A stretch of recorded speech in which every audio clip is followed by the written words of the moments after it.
Welcome back to Question Answers, everybody. I'm Dan Casey, and today we're going to do something a little bit different. Now, usually this is the after show for our ongoing actual play TTRPG series, Sagas of Sundry, Goblin Mode, but today we're going to be zooming out a little bit further. Going to look at the fine art of game mastering, GMing, DMing, narrating, storytelling, whatever you want to call the role. It's maybe the most important one at any table you're sitting down to play when you're playing a tabletop role-playing game.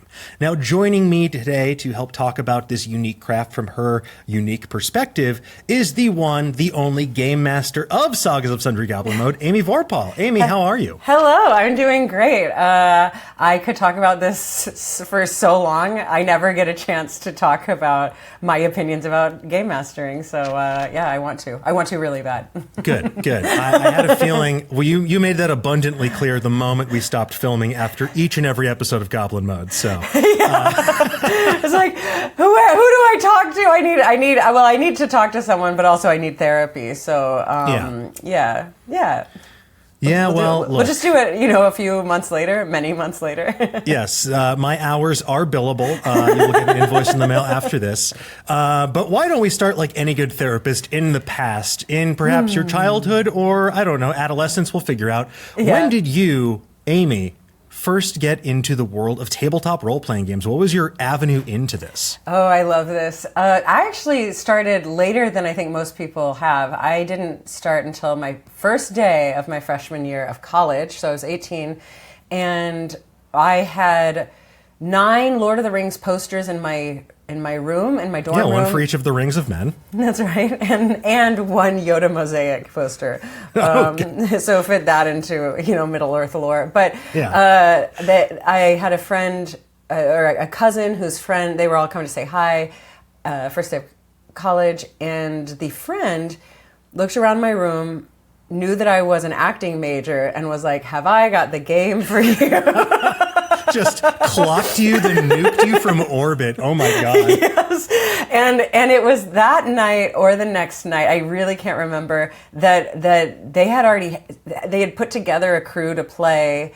And I think it was the dungeon master, his girlfriend, this friend, Nathan, and his twin brother, Brandon. And they were like, it would be nice to have another girl. And anyway, like this woman seems perfect. So, I did. I played, and I fell in love immediately. It was a done deal from then. And I played all throughout college.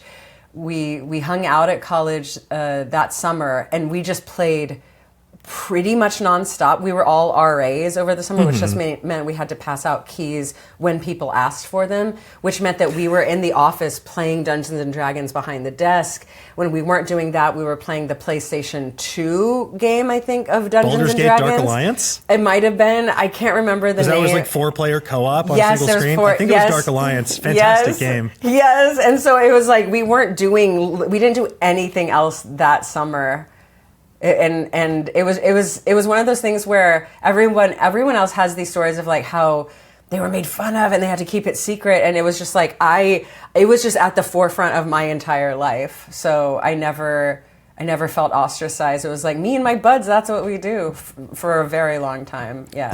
I love that. It's so wonderful to hear because that's been sort of my experience as well. I started playing back in middle school. I remember my dad got me the because I begged for it because he played when he was a kid. I got the AD&D box set, and I was just I was an only child, so I didn't have anyone to play with. So I was just playing by myself in my room, just exploring every single page and making characters and being like, this is so cool. I wish there were more people to play with. Then when I got to middle school, they had this one teacher founded the Strategy Gaming Club and just exposed me to all of these incredible worlds like Dungeons and Dragons, Cyberpunk, all of these amazing things. And I'm so grateful for that because, a lot of people, you mentioned that some people felt like they were drawn to this because they feel ostracized. But I don't know. I think it's just, it's nice when it doesn't feel like on the other end of that, there's not gatekeeping. You're not being kept out. It was like, hey, drawbridge is down. Everybody come on in. No portcullis.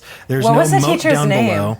I wish I could remember. My brain is pudding at this point just from turning my brain into glass by staring at my phone for 19 hours a day and also having a small child at home. Which one of those is doing the heavy lifting, I wonder?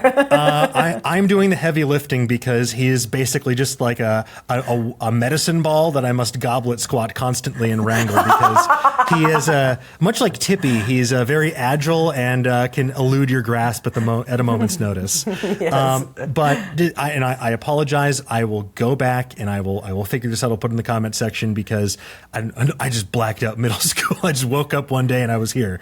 It was fine. It was totally fine. And my apologies to that teacher. He was wonderful, but sorry. You've been excised from history, buddy. Yeah. And that's coming from a history major in college. But do you remember your first character in that campaign? Yes, do you remember what it was? Oh, yeah. Who was this character? Her name was Nefarial Benedin, which I thought was so clever because it's nefarious and then the Bena meaning good.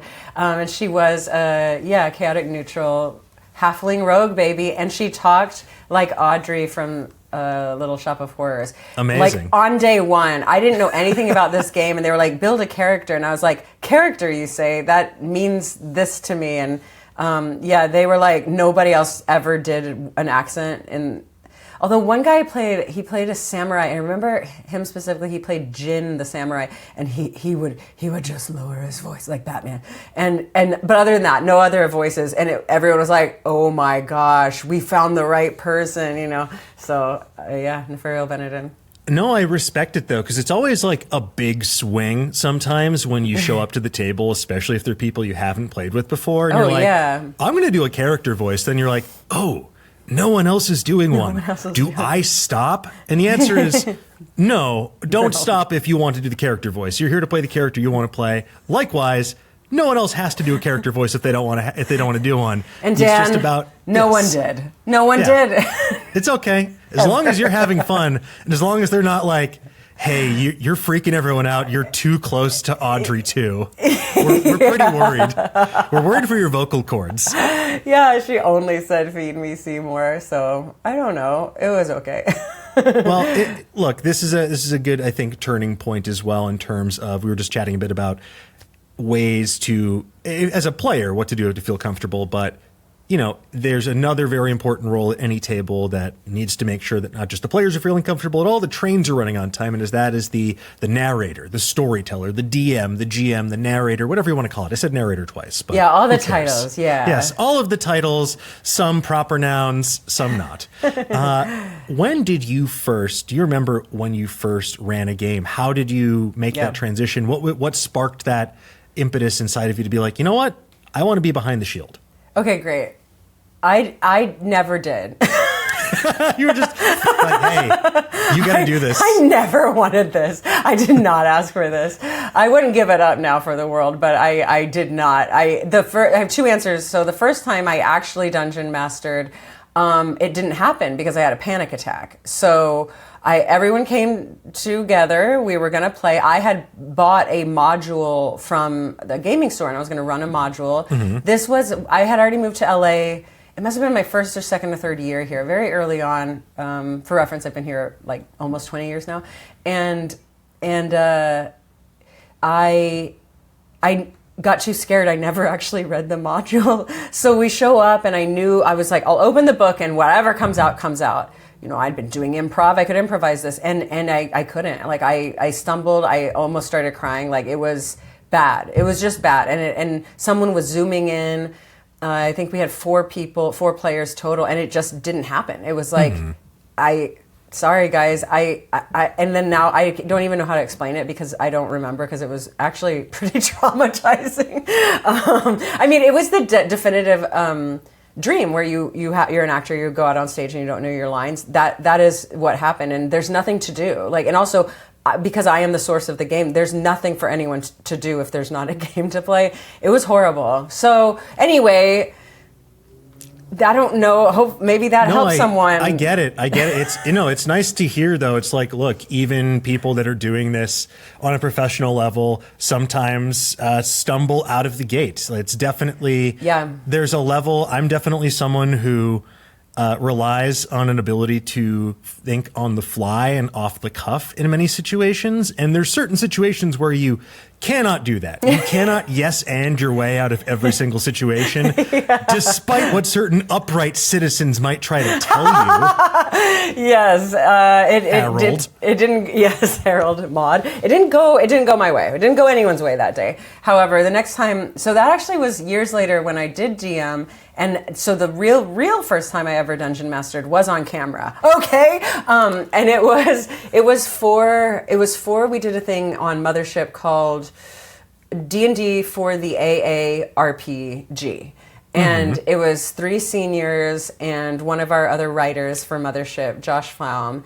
And I was like, I'll DM for these people. I know enough of the rules at this point that nothing, and this isn't the comedy. Like the D&D playing isn't going to be the comedy. So that was, I was still very nervous. And it was just like I was the person on Mothership who could DM. They could have maybe outsourced this, but at the time there was budget and da-da-da-da. I was like, just get Amy, she can do it. And I was like, I think I can. Like, I think it's going to be horrible. You can still see it on the internet. I'm not proud of it. I will say, like, there are what comments you did to those seniors. Thank God they're it's not good, guys. It's not good. It's not good. But I guess it's like I'm not. When I say I'm not proud of it, I just mean, yeah, I could have done better. Someone else probably would have done better. It really was my first time. You can't say that. You can't. There's no caveats on camera to be course. like, wait, but it is my first time. Also, I didn't want the Mothership people to know that, and you got to come in with a level of confidence. So I faked it till I made it, and it was totally fine. But I look back and I go, yeah, there was a lot of Amy in that. There's just a lot. There's a lot more now that I know that I can do with it. Like rules to break and which rules to break, if not all. And it really, to me, like, we were chatting a bit before we started recording, and I've DM'd a handful of times, like back in high school a little bit, and a handful of one-shots here and there. Yes. And it's terrifying each and every time I sit down because I do it so infrequently. It really is a muscle that you have to train, just like any type of performance. Like, the same way that when you're playing a character, you learn your kit, you learn your class, you learn what your character can and can't do within the bounds of this world. And when you are then responsible for painting every single scene from whole cloth, bringing characters to life, even when you have the scaffolding of a module, it can be a lot. Oh, especially I almost, if I were to give advice to a new dungeon master, I would, who is planning on doing a larger campaign, a one-shot, just do a module, it's fine. But if you're going to do a longer campaign, do homebrew. It's easier, and the reason is because if you're going to run a module campaign or a pre-written campaign, your entire job is memorization. Like, that's it. That's your job. And that's not that fun. Homebrew, there's so much freedom. You actually have to prepare so much less and pretend that you've prepared more. It's just way, it's easier and it is more fun. And you do get the sense immediately that, okay, I'm not the only one telling this story. But in a module, it can feel like you might be the only one telling this story and everyone else is out there to fuck it up. Until someone comes in and asks you, what is your first and last name to every single NPC they meet? Oh, yes. That wound up being in this. At least it wasn't like in this normal Midwestern town where everyone is just pretty nice, come up with all of their names. It was like, just throw some consonants and vowels at the wall and say the ones that stick. Come up with the world's most disgusting compound names, and we'll go from there. Dan, do you remember what your favorite goblin name is? I go back and forth because I've listened down to and watched down the episodes so many times that they're just seared into my brain. Okay. I'm a big fan of Numby Gumtrunk. And for those of you who don't know, we're specifically talking about all of the myriad goblins we met in episodes 14 and 15 of Sagas of Sundry Goblin Mode, A Goblin by Any Other Name, and the Goblin Games. Yunk Jagger's pretty great. Nurg Herfladurg, an instant classic that prompted an apology to the nation of Sweden. And God, there's a couple others that my favorite really just tickled me. Rart Huffmamp. Rart Huffmamp. It's a disgusting name. Thinking it causes psychic damage. Saying it is uncomfortable to the palate. It has a bad mouthfeel, and you should be ashamed. Should be a forbidden word within most halls. Yes, agreed. A curse upon thy family. The Huffman clan should be banished to the ethereal realm or whatever lies beneath that. Amazing. But I do appreciate your point that you were making about how with homebrew you can just sort of, it can be less work. I can definitely understand the school of thought where you feel like it's going to be more work. I think that boils down to your own individual approach to storytelling and prep. I know for myself, for many years, it's been something of I have so many projects left unfinished because I have this like stupid perfectionist tendency where I'm like, well, if it's not perfect, I can't finish it. And if I'm not in the right conditions, whereas if I just sat down to work on it, then I would have a finished product that I could improve. But I think that's something that maybe holds a lot of people in place instead of just doing a rough draft. Or, if there's something you like, say you really love Lord of the Rings, take the skeleton of that and graft it onto your homebrew world and mix and match as you want. Well, or even with like a pre-written module. Like we just did a Curse of Strahd campaign over the last couple of years with my home group, and we definitely went way off book in some really fun and exciting ways. So the world is truly your oyster. Yes, gosh, I've often said like your prep is your rough draft, and actually while you're playing it, it's impossible. It's your rough draft too, and the moment you get to do a second draft is also right now. Do you know what I mean?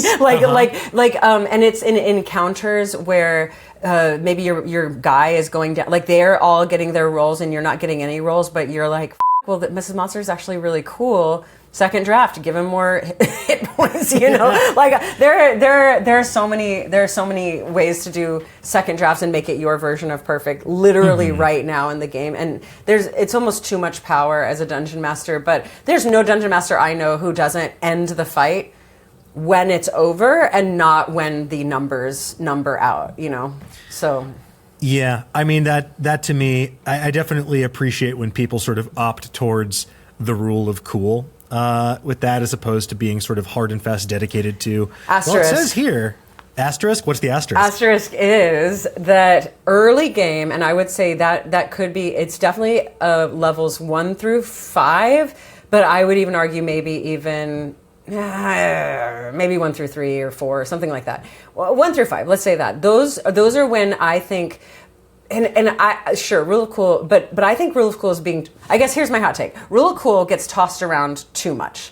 It's rule of cool, and my take is early on people should feel like they can do shit and whatever, but then you get to levels 5, 6, 7, definitely upwards in 9, like level 9. The rules are cool, like the rules just are cool. So if you go off too much, then it's like, well, I'm pressing my video game controller buttons, and it's almost like I guess it doesn't matter because someone else is just grabbed a spatula and someone thought that would be fun to like use as a weapon.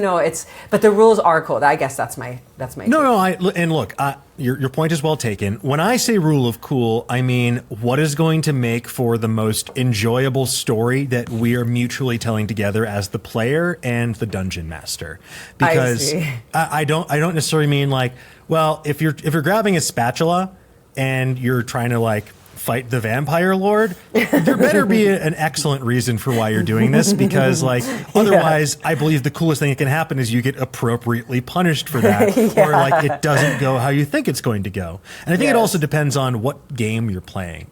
With Goblin Mode we're using Dungeons and Dragons, but I love systems where your characters are really fragile. I love where there's a high risk that your character could die a horrible death. I remember I learned that lesson violently and early when I played Cyberpunk 2020 back in middle school. I'm like, oh my God, my character just got annihilated by some guy with an Uzi in an alleyway. That was awesome. Let's go again. Yeah. And so I think you have to modulate accordingly. That's what when I say rule of cool, that's what I'm referring to. But I agree.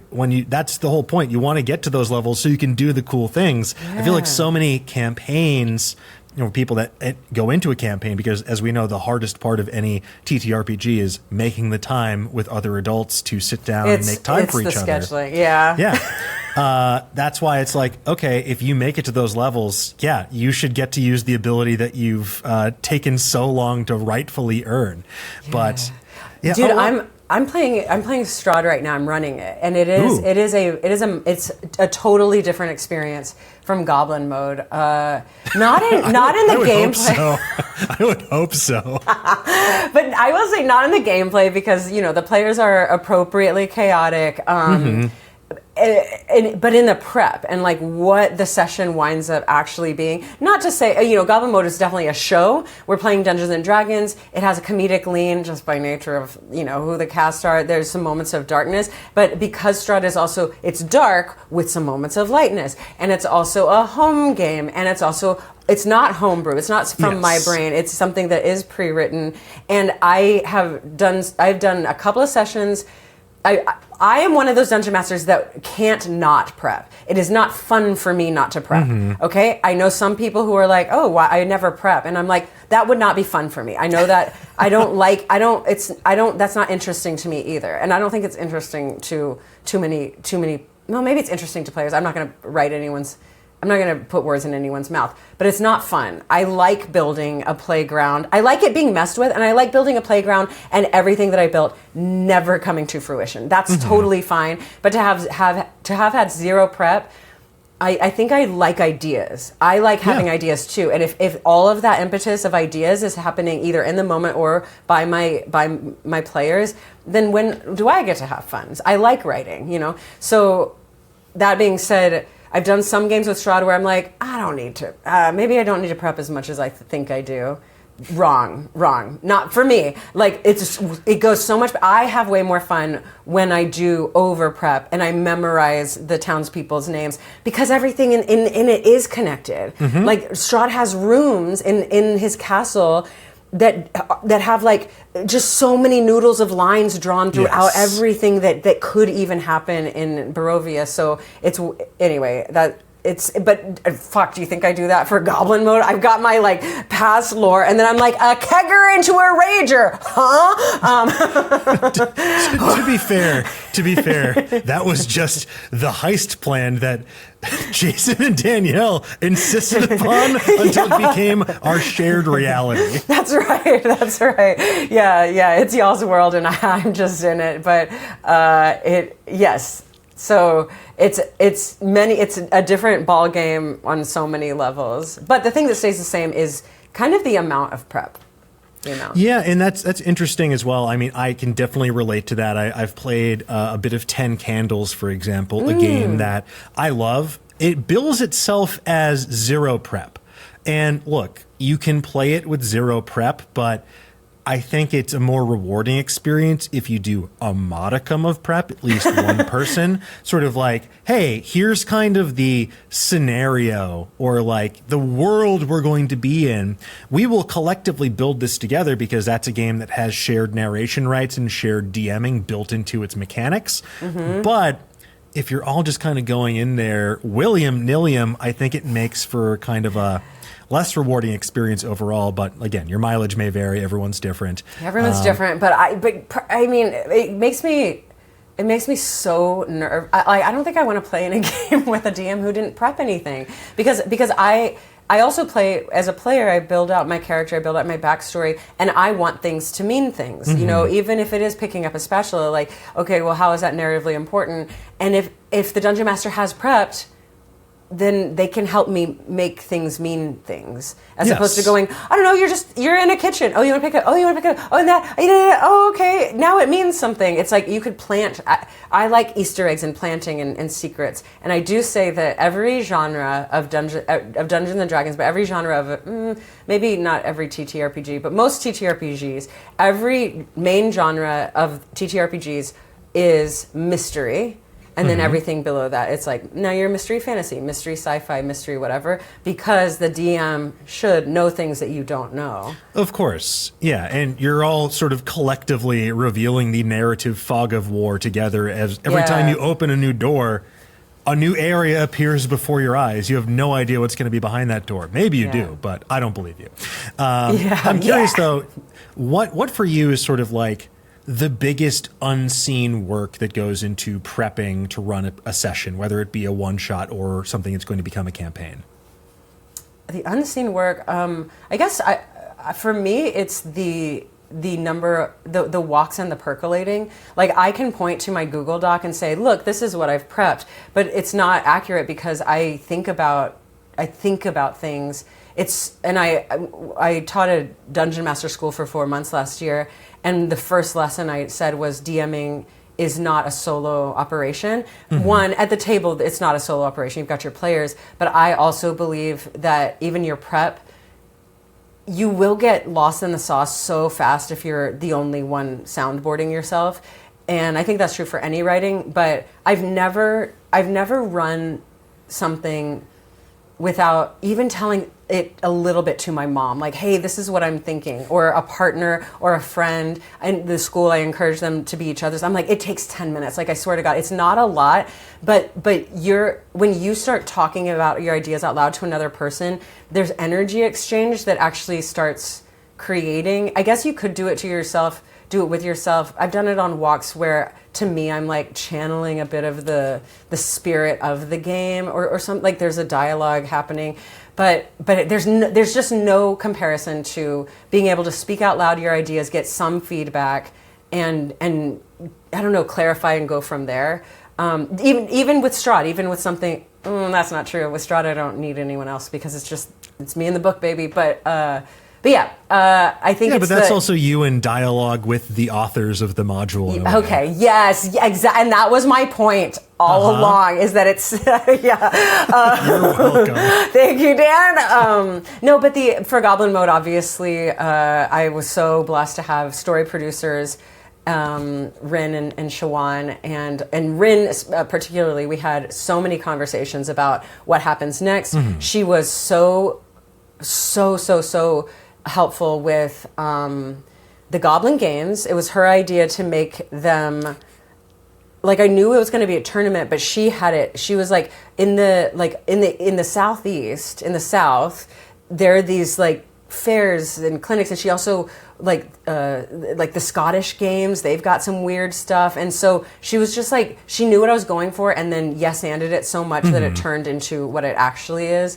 And then the other part, I remember this phone call so vividly. It was when Tippy died, and we knew Ross was coming on the next episode, and so we just had like this moment where a character died, which, what the hell do you do with that? And then, not to mention, was not planned, as people know, was not planned for at all. No, it was also like, I mean, we were joking in the green room, like, does Jason still have a job? Ha ha ha ha. And it's like, and then no one's ready to make, like, Dan, you can't make that call, not really. And then Graham is like, I don't know, Amy, what do you think? And I'm like, no, not me. Can anyone have a thought about this? And so, but that phone call was the longest phone call we had. I was walking around my neighborhood for 2.5 hours on the phone with Ren, and what we came up with was, I think that's why episode 12 is like probably my favorite episode, because it was trial by fire, and it came out even better. But yes, I having help on any level, just having discussions is the biggest unseen work of a dungeon master, the brainstorming and just the percolating. Well, no, I love that, because it's also, look, when you sit down at the table with your players, you're going to be vocalizing this story, and why not? You can view it as a dress rehearsal, or just, it always helps to talk through certain things. I definitely find that to be very valuable in my own creative process. Well, someone's going to go, well, what if this happens? Or I would just do this. Why do they have to go there? And you're like, oh, my entire idea. You're right. I need to put a different objective or a different motivation. Like, there's going to be holes that are totally solvable. Yes. But you might want to know what those holes are before. And look, I'm open, as a player, I'm open to a certain level of railroading, for lack of a better term, because I recognize that the dungeon master, the storyteller, has put a lot of work into this story, and I want to see where it's going. But at the same time, you all have to develop that shorthand and figure out, okay, how much reign do I want to give my players to wreak havoc in the sandbox I've created? Are they going to help me build this sandcastle, or am I okay if they kick it over? I think another thing is that this happened. This came up a few times in the Dungeon Master School. Is the appropriate level of mean to be to the world and to the players. So you always get these memes and like the internet going, "I'm the Dungeon Master. Everyone, I can kill everybody. Ha ha ha." And it's like that, ha ha ha. But also, you should, like actually, you should exercise that right when necessary. But you do have leverage. Like if people are doing shenanigans, okay, now it's not 12 guards, it's the entire city watch, and it's 100, and like that you're gonna die, like, or get brought down to 0. Like do the consequences. And also if the characters have the ability to do something, that means there's at least one other being in the world who has that ability. So if they're going to, cause chaos or do whatever they're going to do, they don't exist in a vacuum. They're not, plot protected. So just be like, great, you want to do that? Oh, that's a good one for me to know that I also can do. And here are this other group who's well organized and probably has some level 5, level 10 people there too. They can do that too. And you doing it taught them that they could do that too. So yes, no, I take love your that. medicine. As someone who loves medicine, please. Advil, I'm accepting sponsors. Any and all ibuprofen. You make my body possible. No, I love the idea that for every player action, there is a NPC reaction, this level of narrative physics at work, because there needs to be a sense of actions have consequences, and that what you do as a player matters, because that's why I love tabletop role-playing games, is because you're building a shared story. Like, yes, in many cases you are like a player, a character within the larger world of this omniscient storyteller, but your actions are writing things that they need to respond to in real time, and that's the beauty of it. It's a collaborative storytelling mechanism, unlike most things that I've experienced, and I find it endlessly rewarding. So, me too. Yeah, just be prepared if you're going to live that murder hobo life. Some hobos may murder back. well, that's well said. Yes. Yeah, I guess it was well said. No, that was well said. That's exactly it was right. well, said. It was well said. The other part of that is to be mean to the world, and being mean to the world, by that I just mean, like, if you're going to play Skyrim, that's fine, but why not play The Witcher, where there are real problems and people are just outside crying, like, because if everything is. It was a note when people would pitch things. I'm like, but even if this is post-apocalyptic and this happened, it does, the way you're pitching it, it seems like everything's kind of okay. Like, if everyone has everything all figured out for the most part, what are the players even doing then? Like, what problems would they like want to solve? So if players aren't biting on your plot hooks, the reason is most likely that you haven't been mean enough to the players or mean enough to the world around the players.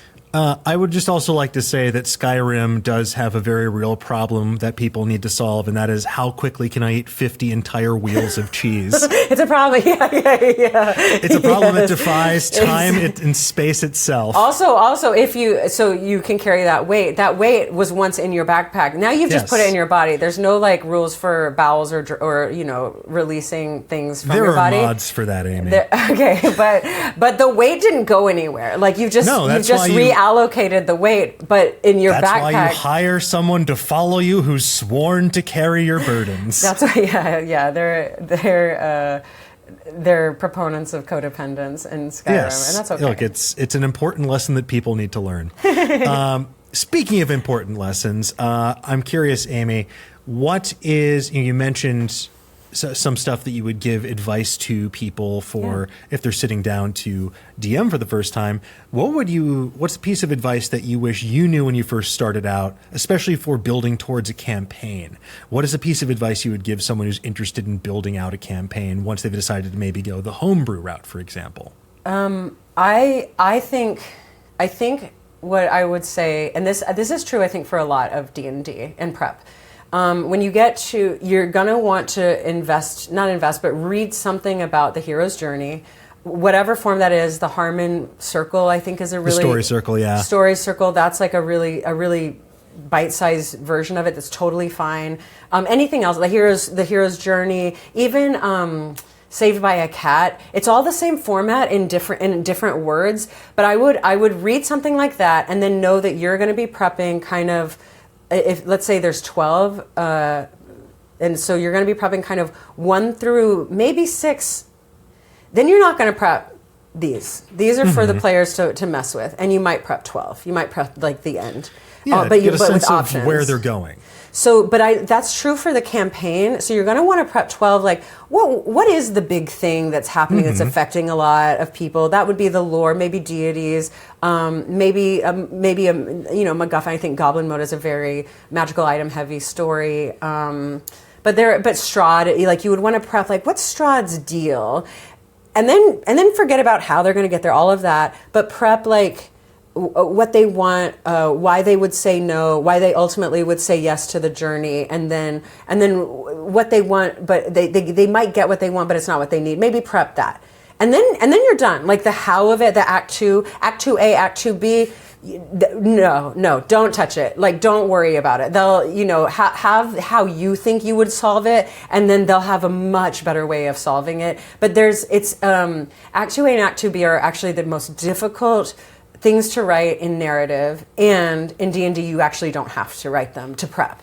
You play them out with the characters, and their movements are going to be miles and miles better than anything that you could think of. So yeah, and that makes sense to me in particular, especially in the context of something like TTRPG, because you don't know what these little gremlins at your table are going to do. You know where they're going to start. You know where you want them to end. What happens in between. That's the beauty of it. It's just like atoms colliding and just figuring out how you use that momentum. And the other thing I will say is spend.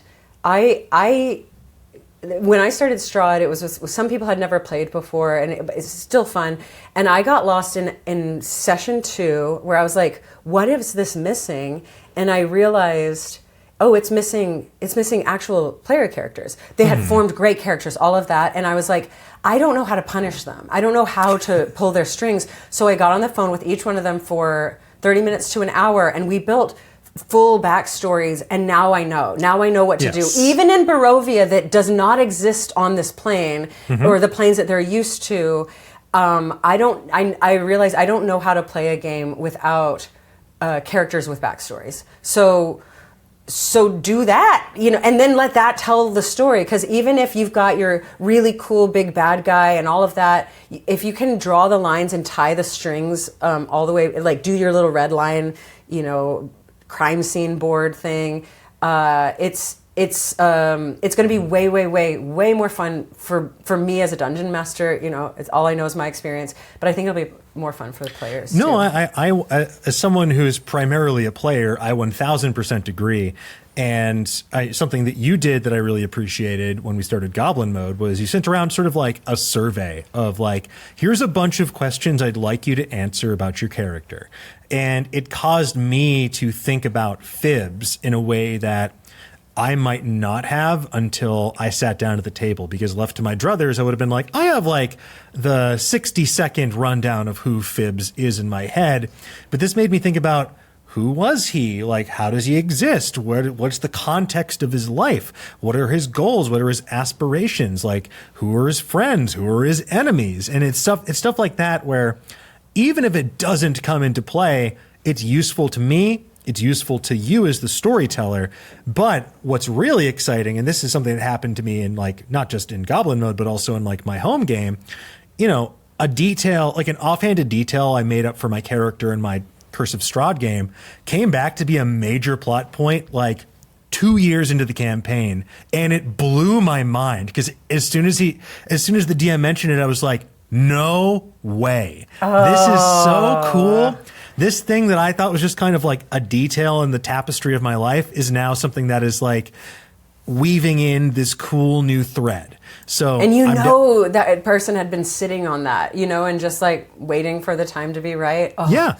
And it's just like, it's just something that needed to be and this is in the context of like an existing module. They just kind of grafted this onto an existing character and sort of replaced that character in a way where I'm like, oh, that's super cool. I didn't realize. And now it just adds this level of depth and investment into a side character that made the whole campaign so much better for me as a player. It is literally, that's my journey with Strahd. So we've played 5 times now, and what I realized, and so I'll just say this, I'm learning as I go because I've never played a pre-written campaign in my life. So I've been reading articles about how to play it well, and there's something that's missing from that advice, and from what I'm learning is every time so every genre of TTRPGs is a mystery, and it's the dungeon master who needs to know what's really going on. And you see that in pre-written adventures. People, there'll be a title that says what's really going on, and it'll be really early on, like it will be very early on.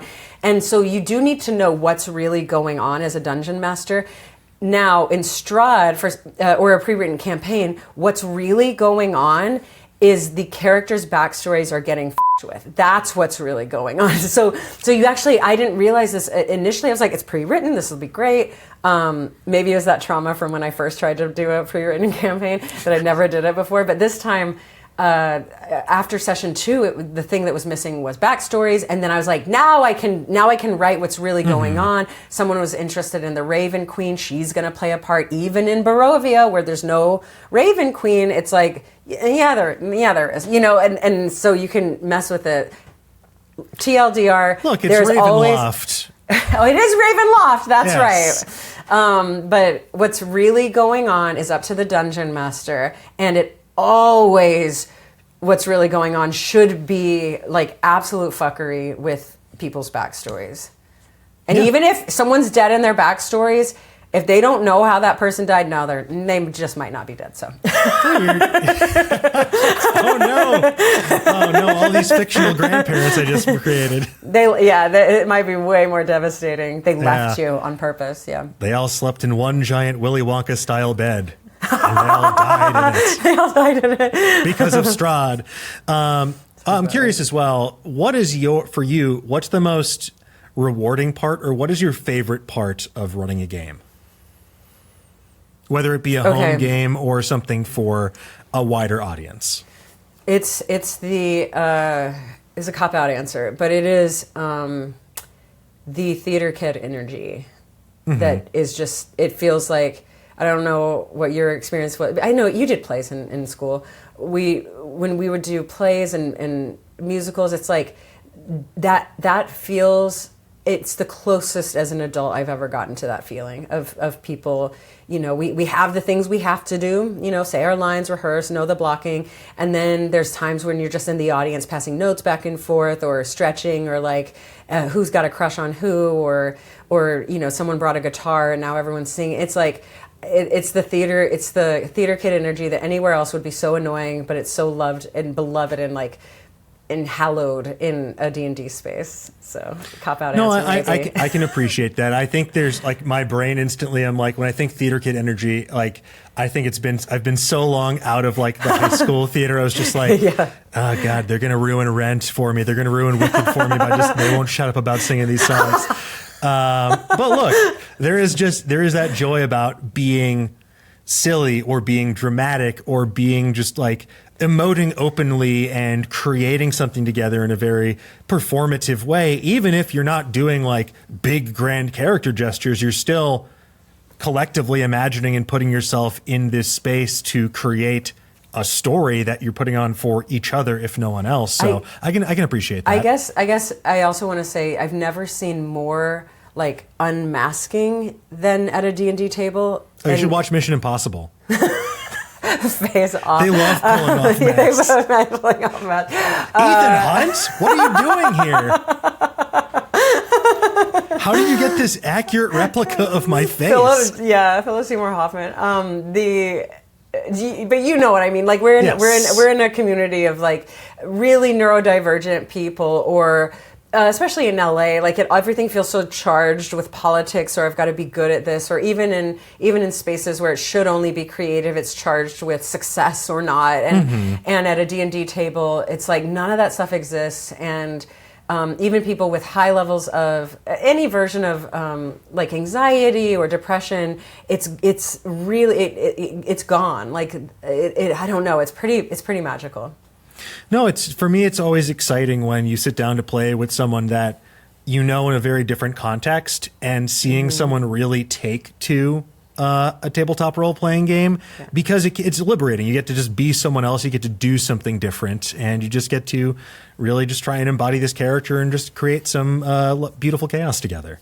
I also have a rule at my table. This is kind of on that note where I don't have any rules around phones. So I get out your phone, do your phone thing, dissociate, do whatever you got to do. I have no rules around it, because I also know sometimes it's just not your turn, and that has to be okay, that you check out sometimes. Like it's 4 hours. My brain's going so constantly. One, I can't keep track. I'm not going to be like a school marm being like, no phones. But also, I've been a player before, and there are boring moments especially when it's, I mean, you give your attention to your friends and all that. And NPC's talking. Boring. No, Amy's NPC, let's be clear. But there are just times when you've got a life to live, and this is a 4-hour freaking game. And then there are times when you're in Strahd and you're describing some horrible body horror stuff, and you need that escape outlet at points, or you just like your phone or anything. And but I've just been there, and I don't need anyone to explain. It's like, why would it's in a class, if someone's going to go to the bathroom, you just go, yeah, you're going to go to the bathroom. That's how I feel about phones. No, I get it. For me, I'd almost rather structure in some sort of like regular breaks. I appreciate that as a Not me. Just for me, I know that like if I don't want to be left to my own devices, because I don't want to be consumed by my devices, because I take enough sort of psychic damage from them all day long anyway. I will be less attentive to the things that will draw me into the game if I am like fiddling with my phone for some reason. It's why I find. Sorry, go ahead. Hot tip: a great way to bring people back to the game if it feels like people are checked out. Text them. You text them. You just get on your phone. You meet them where they're at, and if they are at a digital space, you just go to the digital space. No, you say there's an animal there, any animal, doesn't matter, and you give it a name. Boom, we're back. Interesting.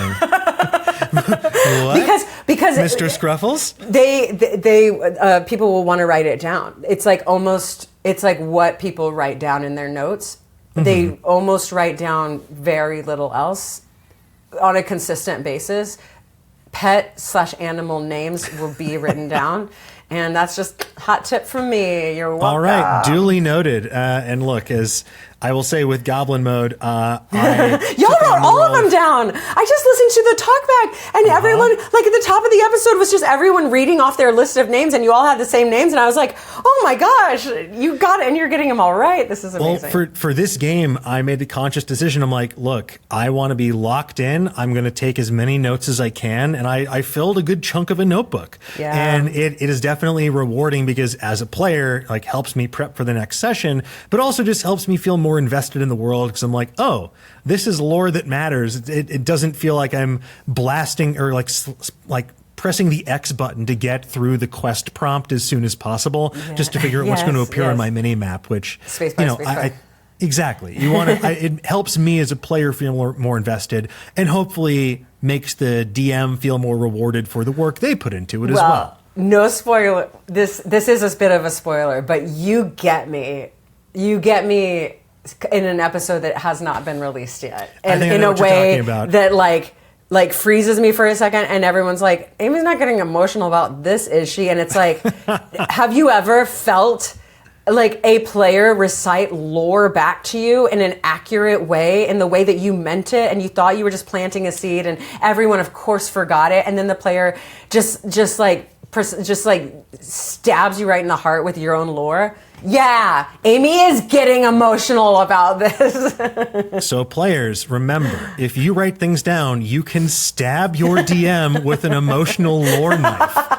This is in the rules, and it's totally legal in every state and some territories. All right. I want to wind things down a little bit. I'm curious, we've been talking a lot about TTRPGs in a grander sense, but especially D&D because that is the system we're using for Goblin Mode. We mentioned a few others here and there. Is there another system out there that you really love running that you wish more people would give a shot, or one that you think is overlooked? I wish I had a good answer for this. It's okay. Yeah, no, I mean, I think there are tons of them. I haven't run. It's not in my back pocket at all. So have I run anything? Or as a player, something you've played that you're like, I wish more people would run this because I find it rewarding. It's not. I really do enjoy Call of Cthulhu, which I think is in any of the White Wolf games. They're all very similar. The way that they stack skills really, really makes it feel like you've got a unique character.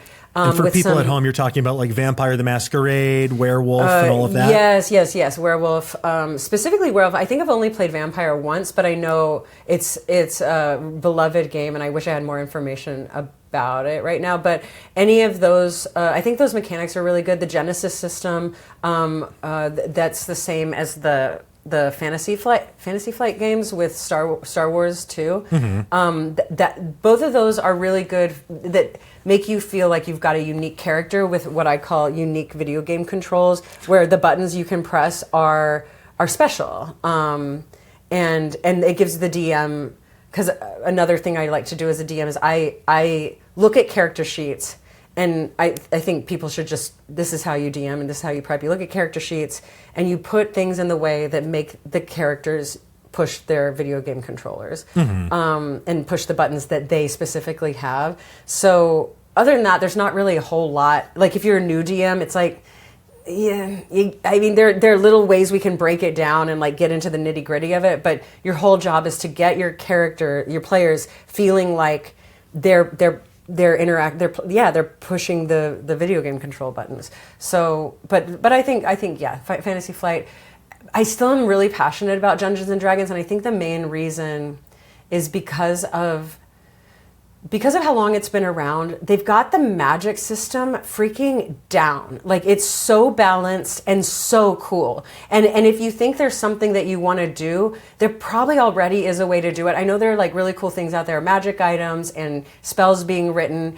It's just a fertile ground for creativity. And the base rules are plenty. Just the magic system and what you can do and where your imagination goes. You can move through plants. If you look at the spells that you have access to and really, I don't want to say meditate on them, but if you think about what the heck that means, it's really cool. So I really like Dungeons and Dragons. Yeah. Oh, I just thought of one other thing. Go on. And this is about, I had to think about this. I wrote a campaign book for Alchemy RPG. It's called Dark Symmetry. Everyone check it out. I'm really proud of it. The one thing they wanted, they had pitched me this city underwater. And one of the main things that they also wanted it to be sci-fi. And any world building, I can't watch a movie without thinking about this now. When you're defining your world, the magic systems might be built into your game, so that's fine. You should think about magic if it's not, and just what those rules are. But then the other thing you should think about, which is very similar, is materials. What materials people have access to. So, in fantasy, for me, it's wood, bone, metal. And then anything you can make, plants, fibers, things you can make from that. And then anything synthetic, which includes plastic and rubber, those don't exist. They just don't. Unless they do. And then you have to find a way of how did they harvest oil from the ground the way that we know it, or was it this other being whose secretions are plastic like? And you just have to be because there were a lot of discrepancies that I just had to I was like, what is going on here? I can't wrap my head around what this looks like or how this is formed, or how is this smooth? I guess, is it why sewn? are all these beings secreting so much? I mean, it's something that I didn't realize how important it was to just decide. Like if you have access to sand, you have access to glass. Fine. Plastic. How? Rubber? That's all synthetic. Like all of this is a man-made material, which is fine. Epoxy, on boats, like things like that. You've just got to be really judicious. And now, even when I was watching Planet of the Apes, the new one, I was like, if this person can handcraft a freaking bronze necklace, this person can handcraft. Like, why? Where are the smithing? Where are we doing blacksmithing? That this person gets access to this, but the other people don't, and other apes have electricity, but these apes, like, I'm out. Like, it made me so. It broke my brain because you see materials that if people have access to them, they either made them, found them. I know they were arguing that, but it's like not quite. So like.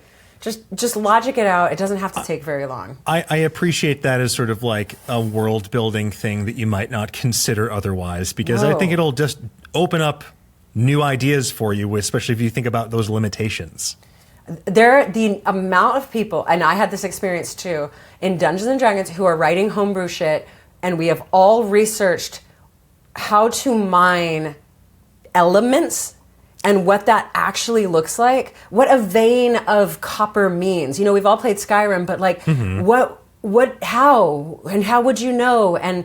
But the amount of DMs I've talked to or writers who have done research into actual mining, we've all done it. So like maybe just read a Wikipedia on mining. Just become an armchair metallurgist, and you can put that on your LinkedIn, and I will endorse you for it if you ask me to. Yeah. There's just certain things, like I don't think everyone needs to learn exactly what a halberd is, things like that, but it could be fun, and if that kind of thing interests you, great. Materials matter, and it takes about 5. Oh, and laws. Sorry. Laws can be, you can make 4 laws that are just like, don't, if you hurt anybody, da-da-da, and da-da-da-da, and then the consequence of that. If you just spend a little bit of time and come down, I think Candlekeep does it really well, because they're like, there's just no fire. There's no fire here. It's magically protected from fire. Because they know it's a thing of books. And if you bring up fire, man, like, is any of that fun? To set the library. Yeah, you're going to set the library on fire. I got it. Okay, haha.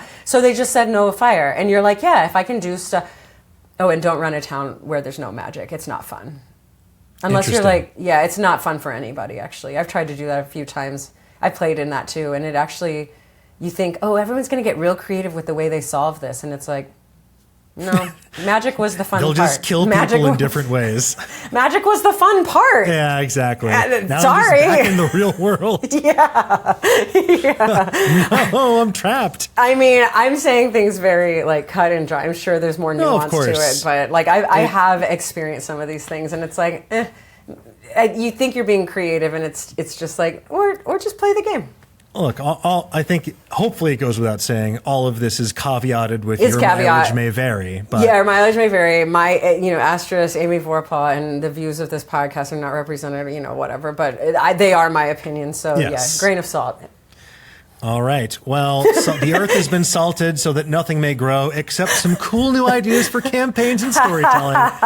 Amy, thank you so much for joining us today on Quests and Answers, telling us a bit about your process, about Goblin Mode, about the fine art of DMing, GMing, whatever you want to call it. Yeah. You mentioned alchemy. Is there anything else that you want to promote, or where can people find you on the World Wide Web? Yes, there is something I would like to promote.